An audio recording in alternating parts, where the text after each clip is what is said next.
and welcome to scrapbookingstation.com. In this video we're going to take a layout design, and this is not my layout design yet, because what I'm going to do is kind of take the elements that I like and then I'm going to manipulate them to make them how I want to. And then we're going to look at that finished page, but then we're going to talk about how do you make that complementary page. So I'm going to put the camera over my shoulder and we're going to get started.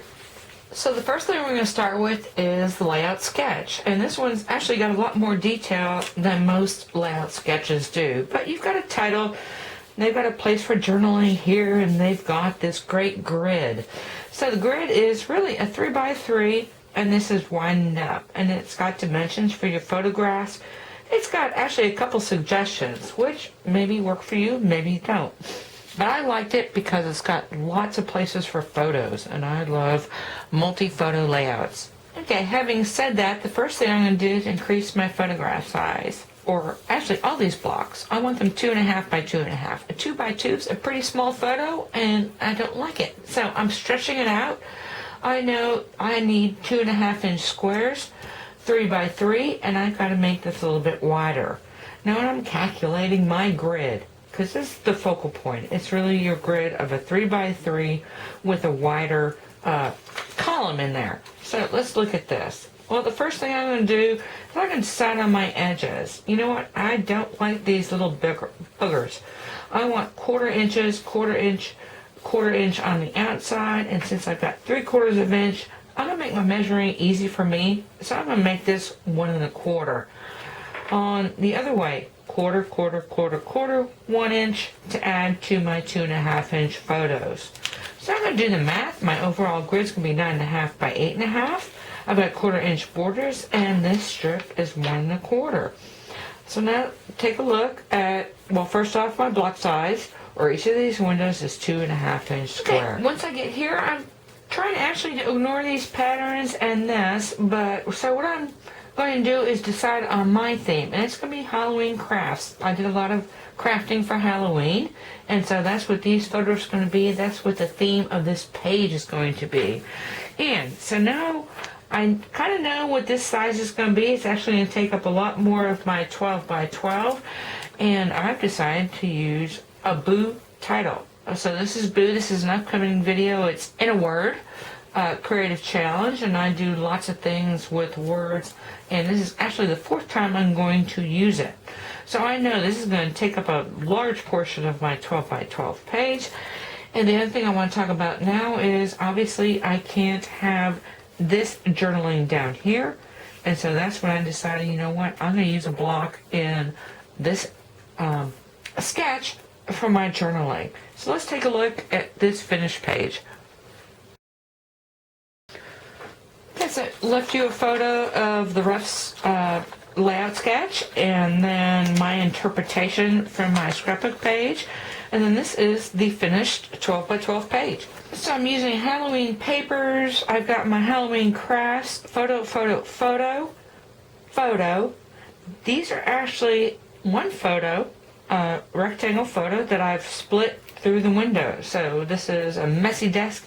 This is my finished cleanup after the projects are done. Again, I chose to put this journaling in here, but I want to talk about this grid. So this is the grid in the photo. Like I said, I changed my measurements up so that it'd be easy to strip. And I want to talk about creating windows into your papers and cardstock, because this, let me turn it around, because the proof is in the pudding.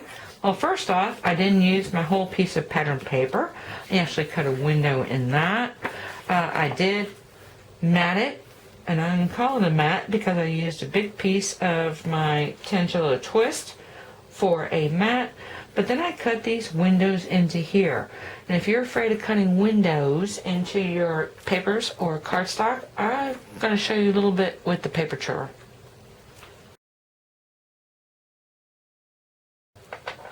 I shared that photo just to show you. I did draw grid lines. Let me bring this back for just a second.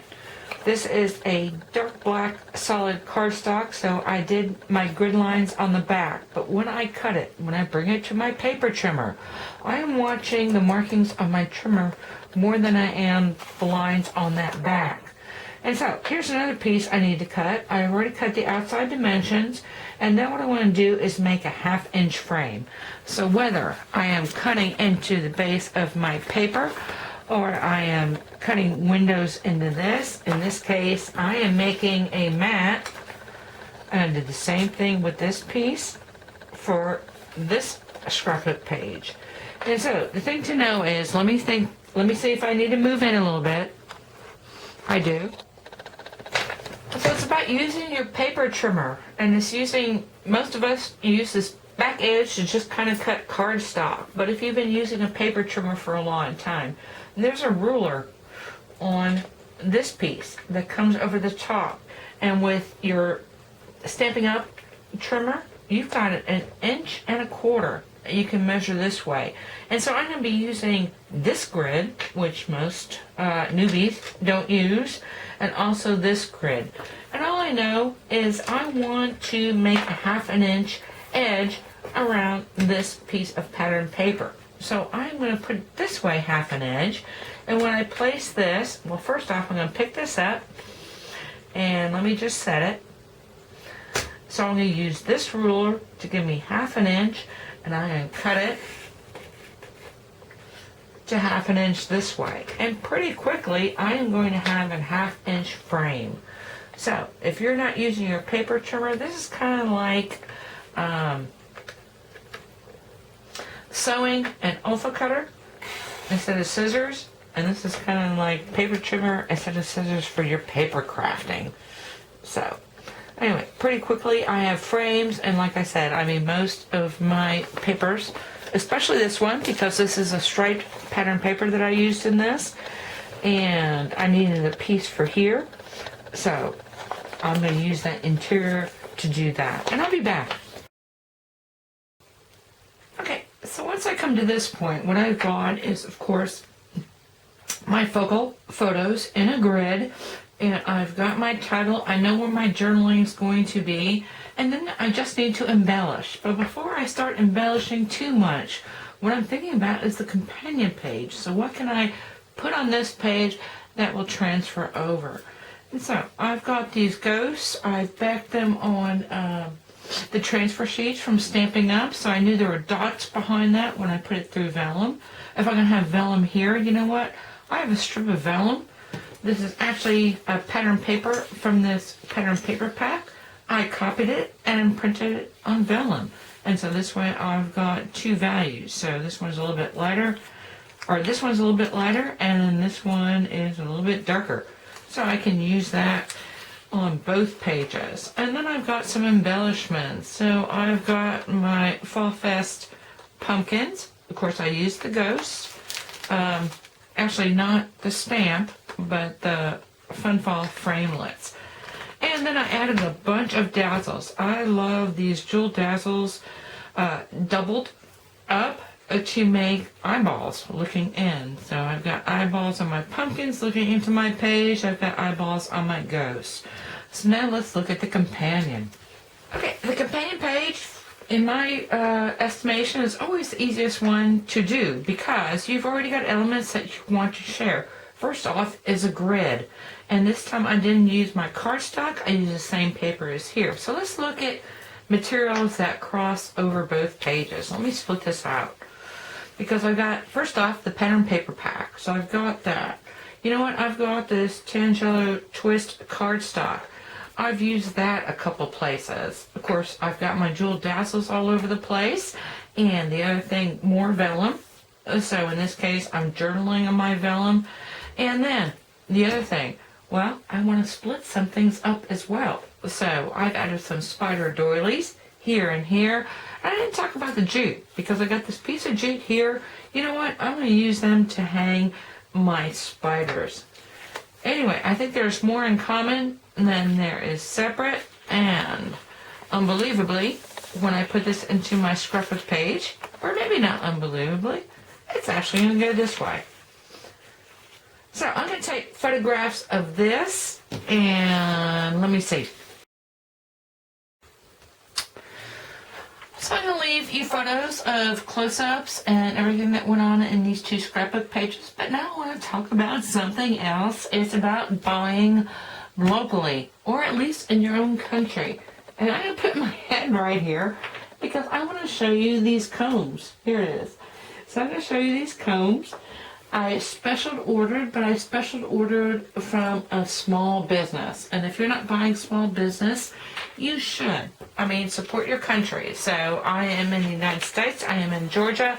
But I'm always looking for homemade gifts. So I'm going to put the camera back in front. I'm going to show you something else. Yeah, my subscribers know I've got my head showing up in my videos. So I decided to do something about it. I found some combs. I special ordered them, or custom ordered, questioned if I can get some more. I've got another pack.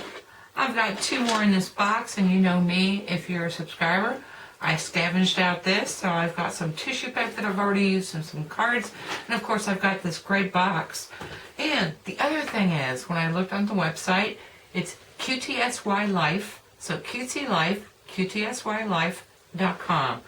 And I saw crochet. Now I do crochet myself, but I would never, ever, ever sell it because you couldn't pay enough for it. And this is a very fine doll dress that I do, but you know what? I make scarves as well, knitted scarves. I make hats. I do that. I make Afghans. Oh my gosh. But you know what? I would never sell them. And if you look at the Etsy shop, you can find those as well. Like I said, buy your country, small business, and they'll make the world go around. Anyway, thank you for watching.